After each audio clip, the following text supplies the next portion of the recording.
वास्तव में गीता टैबी की वाइफ थी और वो अभी प्रेग्नेंट थी। इसके बाद टैबी गीता को पार्टी में लेकर आता है, जहां पर गीता काफी टेंशन में थी कि कहीं टैबी को इस समय कुछ हो न जाए। लेकिन आहूजा और उसकी पत्नी प्रीति गीता को समझाते हैं कि टैबी को कुछ भी नहीं होगा। तभी यहाँ पता चलता है कि पाकिस्तान ने फिर से घुसपैठ करके भारत पर हमला करने की कोशिश की, जिसे सुनते ही वह सब लोग अपने एयर बेस में चले जाते हैं और जंग की तैयारी करने लगते हैं। लेकिन इसी ट्रेनिंग के दौरान टैबी ने पाकिस्तानी बॉर्डर पर कुछ अजीब देखा था, जिसे कंफर्म करने के लिए टैबी को भारत की सुरक्षा सीमा को पार करना था, यानी पाकिस्तान की सीमा के अंदर जाना था। तो टैबी यहाँ पर देखता है कि सभी की सभी रेलगाड़ियाँ हथियारों से भरी हुई थी, जिनमें टैंक जैसी चीजें भी शामिल थी। लेकिन आहूजा ने टैबी को वापस आने के लिए बोला था, जबकि टैबी ने उस ट्रेन को ही तबाह कर दिया था, जिस चक्कर में उसे वहाँ लड़ना पड़ा। बदले में पाकिस्तानी फौज ने भी टैबी पर एक मिसाइल को छोड़ दिया और उस मिसाइल से बचने के लिए टैबी को अपने विमान से फ्यूल टैंक को खाली करना था, जो कि टैबी ने कर दिया था। और इस तरह से आहूजा की चालाकी की वजह से आज टैबी मरते मरते बच गया था, क्योंकि फ्यूल खाली करने के लिए आहूजा ने ही उससे कहा था। लेकिन आहूजा के सीनियर इस बात पर नाराज हो जाते हैं, क्योंकि उन्होंने हमला करने की इजाजत नहीं दी थी। पर आहूजा उन्हें बताता है कि पाकिस्तान ने अपने सभी हथियार बॉर्डर पर लाकर रख दिए हैं, इसलिए हमें ऐसा करना पड़ा। लेकिन अब भी आहूजा पाकिस्तान पर फिर से हमला करने के लिए कह रहा था, जिसके लिए सीनियर अभी भी नहीं मानते। हालांकि आहूजा उन्हें अपना प्लान भी बताना चाहता था, लेकिन फिर भी शाम 4 बजे तक सीनियर को जवाब देना होगा कि हमला करना है या नहीं। और आहूजा तो हमले की तैयारी में लग चुका था, लेकिन आहूजा बिना ऑर्डर के पाकिस्तानी सेना पर हमला नहीं कर पाया। लेकिन फिर वही हुआ जिसकी आहूजा को आशंका थी। पाकिस्तानी सेना ने सीधे भारतीय एयरबेस पर हमला कर दिया था, जिसकी वजह से हमारे काफी सारे सोल्जर की जान चली जाती है। इस युद्ध में हमें काफी तबाही देखने को मिलती है, जिसमें हमारे कई वीर सैनिक बुरी तरह से शहीद हो जाते हैं, जिसे देखने के बाद इंडियन गवर्नमेंट को भी समझ आ जाती है कि अब शांति शांति चिल्लाने से कुछ नहीं होगा। इसीलिए वह तय करते हैं कि अब इंडिया और पाकिस्तान के बीच युद्ध होगा। इसलिए अब आहूजा अपने सीनियर से कहता है कि पाकिस्तान ने अमेरिका से लिए हुए एयरक्राफ्ट को आसपास के बॉर्डर पर नहीं रखा होगा, क्योंकि जो लोग 30 मिनट के अंदर हमला करके वापस जा सकते हैं, तो उन्हें 10 मिनट लगते दिल्ली पर हमला करने में। लेकिन वह बॉर्डर तक आकर हमला करके वापस से पाकिस्तान के बीचों बीच सरगोधा एयरबेस पर लौट गए, और वहां जाने के लिए कम से कम 30 मिनट तो चाहिए, क्योंकि अगर वो लोग पास के ही बॉर्डर पर होते तो उन्हें वापस जाने में सिर्फ 10 मिनट लगते। ये 30 मिनट में अटैक करके जाने वाली बात आहूजा को पाकिस्तान के प्रधानमंत्री की स्पीच से पता चली थी। अब परेशानी यह है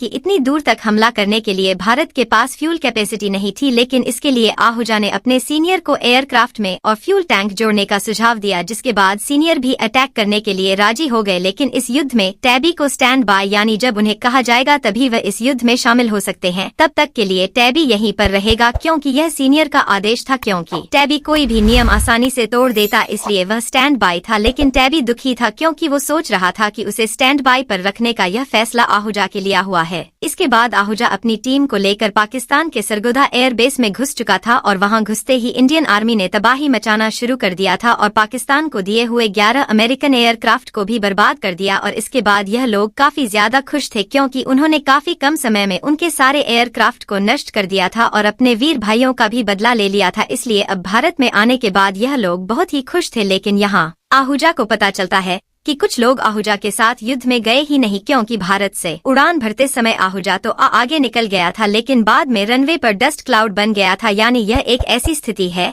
जिसमें हमें आगे का रास्ता दिखाई नहीं पड़ता है, जिसकी वजह से दुर्घटना होने के चांस होते हैं। तो इस वजह से कुछ लोगों को उड़ान भरने में देरी हो गई, जिस कारण यह लोग आगे जा चुके एयरक्राफ्ट को नहीं देख पाए और इन्हें यहीं पर रुकना पड़ा। दूसरी समस्या यह थी कि 12वें एयरक्राफ्ट में कुछ प्रॉब्लम की वजह से वो एयरक्राफ्ट उड़ ही नहीं पाया था। अब यह देखकर टैबी काफी टेंशन में आ गया था, क्योंकि अगर युद्ध में गए सोल्जर पर अटैक हुआ तो उनके पास कवर नहीं था, यानी उनके पास कोट भी जरूरी था। इसलिए टैबी ने अपना एयरक्राफ्ट निकाला था, लेकिन उसमें भी थोड़ी बहुत टेक्निकल समस्या थी। लेकिन फिर भी टैबी उस एयरक्राफ्ट को लेकर उनका कवर बनने के लिए चला गया था, जो सुनने के बाद आहूजा के सीनियर काफी गुस्सा थे, क्योंकि उन्होंने टैबी को इसके लिए परमिशन नहीं दी थी। लेकिन टैबी उनकी नहीं सुनता और उन्हें कवर देने के लिए वहां पर चला जाता है।